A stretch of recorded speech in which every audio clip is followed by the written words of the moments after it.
What's up, guys? We got brand new information for you regarding Black Ops 2. We have the attachments that you can expect to see in the multiplayer. And from the Gamescom footage, it looks like they're going to have a very big impact on the multiplayer system that we're going to have in Black Ops 2. It's going to add an entirely new dimension to the way that we combat each other and play the game. So Nathan, why don't you start us off and tell us what we have first? Alright, well first off we got the hybrid optic scope, and this is going to be an ACOG scope with a reflex optic attached on top. I think it's going to be pretty cool. The hybrid sight we saw in Modern Warfare 3, the one where you clicked it over and you had the ACOG scope and you clicked it back over and it was the holographic scope. So it's going to be returning in Black Ops 2.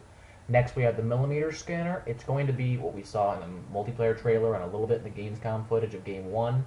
It's going to scan through the walls and you're going to see stationary enemies. So I don't think it's going to be overpowered because it's going to be really good anti-camper tools, something that you can only see enemies that are sitting down in a corner, great for rushing, I think, personally. Next we got the ACOG scope, and that's really nothing new. We can expect to see that. It's nothing new at all. Just an enhanced zoom sight. We've got the target finder, which when you actually put a bullet on your enemy, when you get a hit, it's going to paint them inside your reticle, similar to how the Recon perk, Recon Pro in Modern Warfare 3, painted an enemy once you shot them. So I think it's going to be a big advantage to those of you who are into just, getting a quick shot and then finding your enemy later on. Next we got the reflex. That's nothing new. Kind of expected. But next we got something new, and that's the adjustable stock. Now that's going to allow you to move quicker while you're aiming down your sights. I think that's going to be real helpful too, because it's going to allow you to do different things. Like maybe a gun that wasn't meant for close quarters could possibly do better. And, something that's meant for mid-range could do something maybe more long-range. Well, one of the other things that Nathan just mentioned wonderfully was changing weapons to fit the necessary engagement that we saw in the Black Ops 2 Gamescom part. They were showing image of I believe it was a member of Team Optic. He had a what's it called, Nathan? The adjusted fire mod on the but adjusted fire mode on the weapon, so he could change from firing modes from fully automatic to burst. And I think that's going to completely change the way that we use our weapons. For example, the M16. It's been in all the Call of Duty games, and I think the M16 we only saw it one time that it was ever automatic, and that was in campaign of Black Ops 2. So it's really going to add a dynamic to certain weapons that we love to use, but sometimes we don't because they're burst or because they're fully automatic and they kick too much.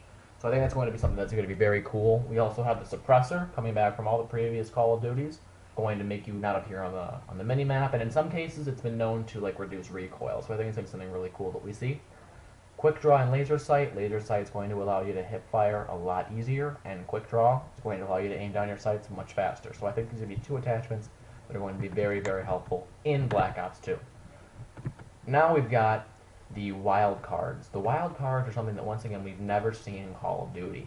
They're similar, not very similar, but similar in some way to the proficiencies from Modern Warfare 3, and there are exactly 1, 2, 3, 4, 5, 6, 7, 8 of them that will be in Call of Duty Black Ops 2. We have primary fighter, which will probably, what I'm guessing, is allow you to have 2 primary weapons.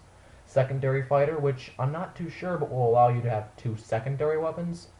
Overkill, that's traditionally allowed you to have 2 primary weapons, which kind of shuts down my primary fighter and secondary fighter idea, but we'll see when the game comes out. We have the tactician, which will probably allow you to carry 2 tactical grenades, perk 1 greed, perk 2 greed, and perk 3 greed, which I assume will allow you to have 2 of those specific perks. And danger close, which will allow your explosives to probably be more powerful. So Nathan, what do you think these wild cards are going to add to the game? I think they're going to add something new. I think it's going to be kind of cool. But obviously some of them don't appear as good as other ones. So it's going to be interesting. It definitely is going to be interesting to see how people adapt and use them in the Call of Duty franchise. Thank you very much for watching. If you could give us a like down below if you liked the video, it means a lot to us.